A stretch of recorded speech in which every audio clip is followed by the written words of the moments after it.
Notice పంపించింది. మరి notice పంపించిన వాళ్ళు మరి నోటీసు పంపించారు, నోటీసు ఇంటి మీద అతికిచ్చింది. ఎంత ఘోరం! లీడర్ ఆఫ్ అపోజిషన్, ప్రతిపక్ష నాయకుడు ఇంటి ముగ్గట, ప్రతిపక్ష నాయుడు ఎక్కడుంటాడో తెలుసు.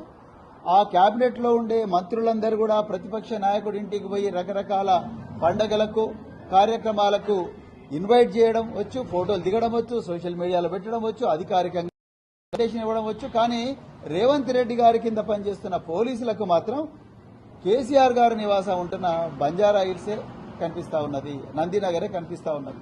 అక్కడ గోడకు అంటించి వచ్చింది. ఇంతకన్నా దుర్మార్గమైన కక్షపూరిత రాజకీయం ఏమన్నా ఉంటుందా? ఒకసారి తెలంగాణ ప్రజలు ఆలోచించాలి. నేను దాంట్లో లీగల్ పాయింట్స్ కూడా చెప్తాను, ఎందుకు నోటీస్ అంచడం తప్పనేది. మీరు మరి హైదరాబాద్ నగర పోలీసులు కేసీఆర్ గారు ఆ నోటీస్ తీసుకొని వారు వెంటనే ఆ నోటీసు అందిన వెంటనే వారికి సమాచారం అందిన వెంటనే వారు వెంటనే ఏం చెప్పిండ్రు, అయ్యా నేను మర్కుక్ మండలం ఎర్రవల్లి గ్రామంలో ఉంటున్నాను, నా వయసు 65 సంవత్సరాలకు పైబడ్డది, చట్ట ప్రకారం 65 సంవత్సరాలకు పైబడ్డ వ్యక్తులను మీరు వాళ్ళు ఎక్కడుంటే అక్కడనే వాళ్ళతో మాట్లాడాలి, వాళ్ళని విచారించాలి, అంతే తప్ప మరి నేను పరిస్థితి లేదని చెప్పిన తర్వాత కూడా మళ్లీ కక్షతోని మళ్లీ నందినగర్ పోయి మళ్లీ ఫేస్ చేశాను.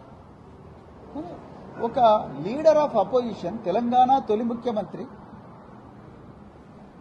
ప్రతిపక్ష పార్టీ నాయకులు, మీ మంత్రులే పోయి వారింటికి పోయి అడ్మిటేషన్ కార్డులు ఇస్తారు, కానీ మీకు మాత్రం నందినగరే కనిపిస్తున్నది, ఈ మర్కుకు రావడానికి మీకు ఇష్టం లేదు. అంటే ఎంత కక్ష రేవంత్ రెడ్డి మనసులో ఉన్నదో, ఇలా ఎంత కక్ష, ఎంత వివక్ష